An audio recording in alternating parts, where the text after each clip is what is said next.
Welcome to my first Voltron toy review. This is the 25th anniversary Masterpiece Voltron figure, which is the all-plastic version with a metallic finish. We have the Voltron Lion Force in their Lion modes. First we're going to take a look at the yellow and blue lines, since they're practically the same. They are probably the least changed from the original Voltron toy.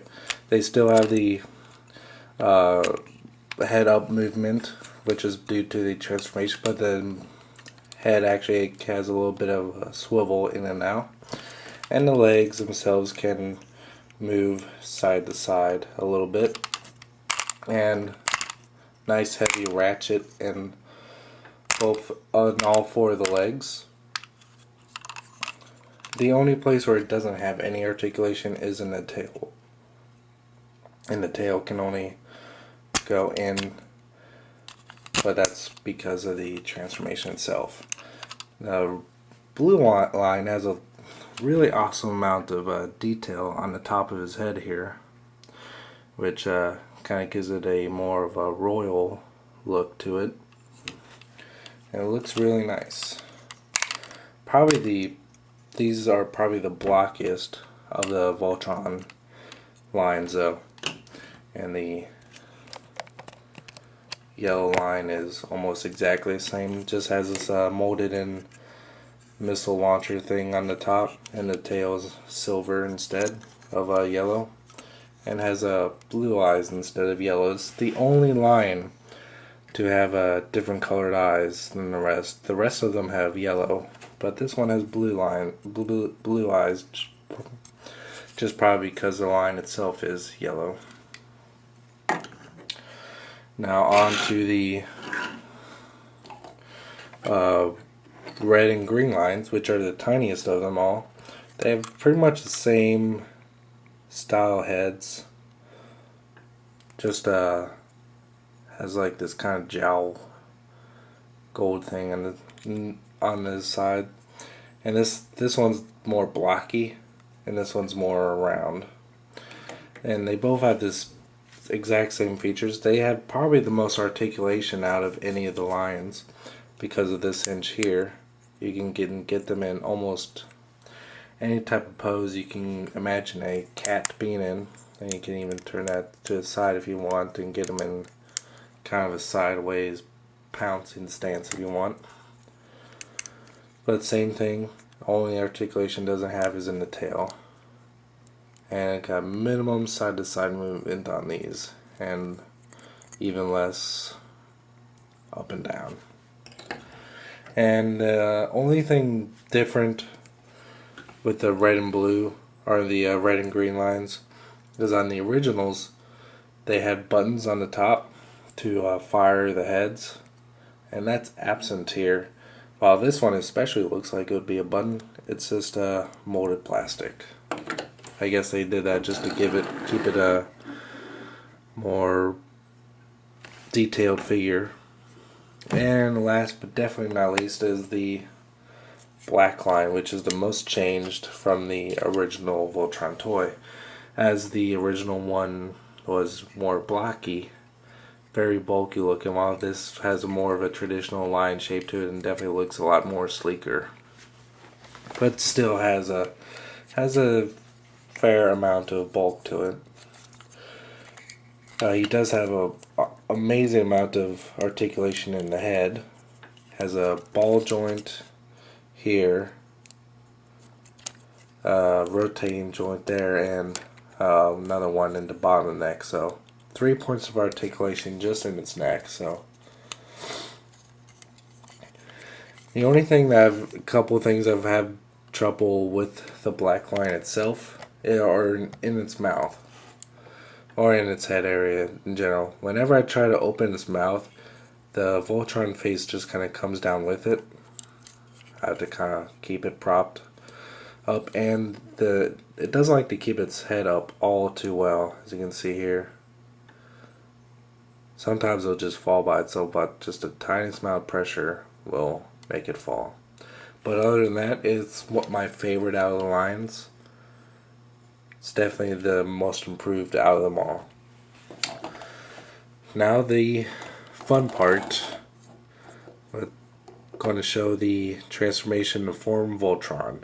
I'm going to start with the black line.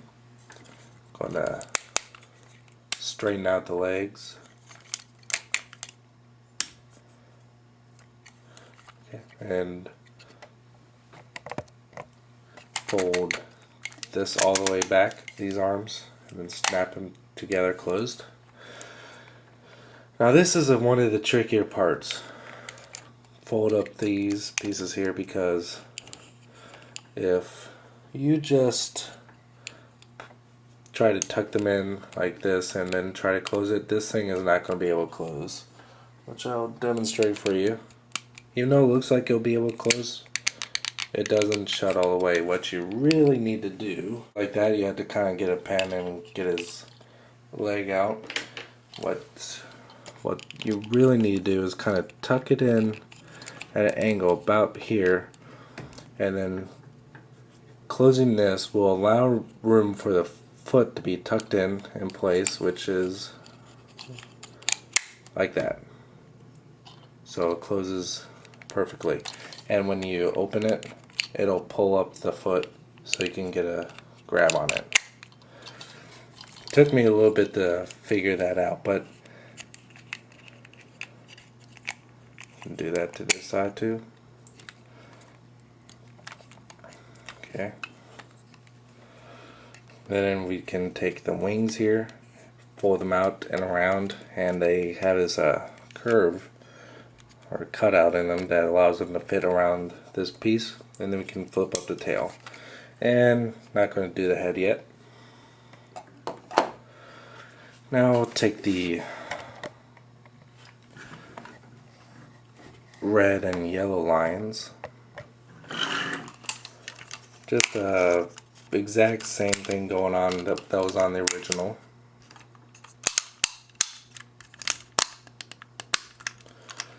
Just tuck the legs up like that, fold up the head, and push in the tail, and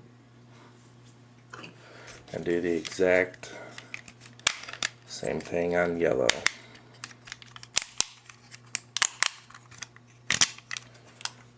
That's done.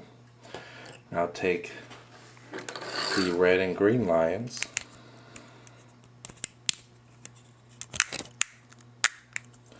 fold in the legs just as he did on the other ones, push in the tail, and turn this hinge around so it's going to bend this way to form his elbow.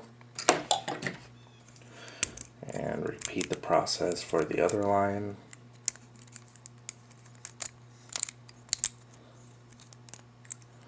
And on the fold out these things here, which are in an inappropriate spot.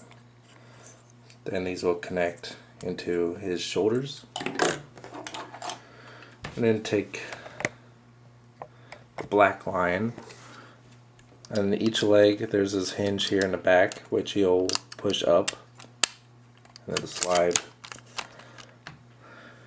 the black line's legs in, and this will lock it in place. And to release the legs on the bottom, just press this in and it'll release this.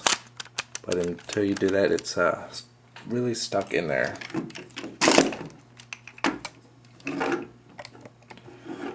Okay.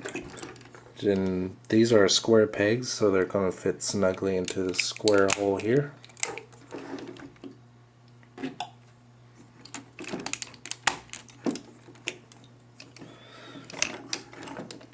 And the most exciting part, and I'll form the head.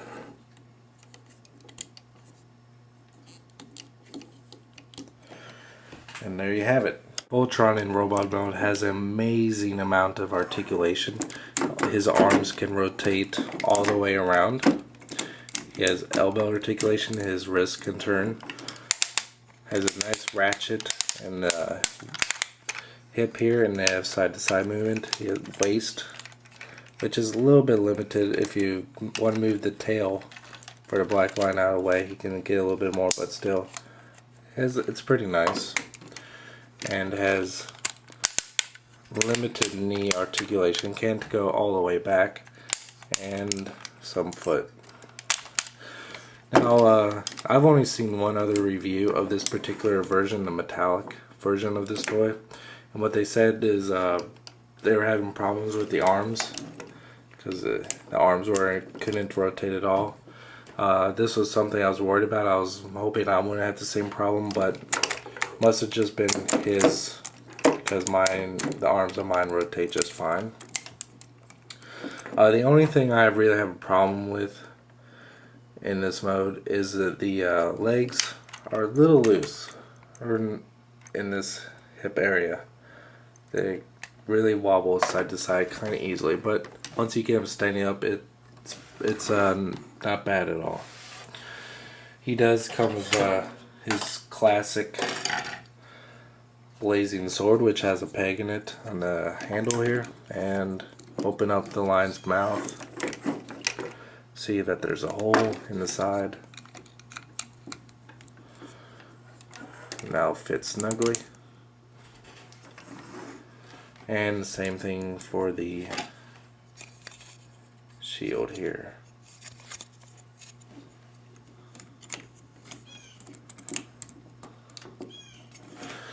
And there you have Voltron ready for battle. Now, like I said in my unpacking package when I got this toy, this is my first ever Voltron figure, and I couldn't have picked a better figure for it to be my first one. I've always thought about getting a classic Voltron figure, but this is so much better. And it's not only great for Voltron fans, but I can see the appeal for it in Sentai / Power Ranger fans, and just overall Japanese robot fans, because this character is a classic, and it's definitely one of my favorite robots of all time, and as of right now, it's definitely one of my favorite figures of all time. He's big too. He's probably about a little bit bigger than a typical Transformer leader class figure. But if you already have the original Masterpiece or plastic version, I'm not sure if I'd really recommend this one unless you're an absolute diehard Voltron fan, because the metallic on this isn't all that strong. Even in the silver, where it really should stand out, it just looks cheaply made. I mean, it doesn't look bad at all. It doesn't look like crap, but the metallic doesn't really distinguish itself that much from the normal plastic version. So if you don't have any of the other Masterpiece Voltron figures, I'd definitely recommend getting this one, since it's new and probably easier to find, and the price isn't that bad. But if you already have the first Masterpiece or the all plastic version, matte finish, probably not worth it unless you're a diehard fan. But definitely a great toy overall, and couldn't be happier with it. Alright, until next time, thanks for watching.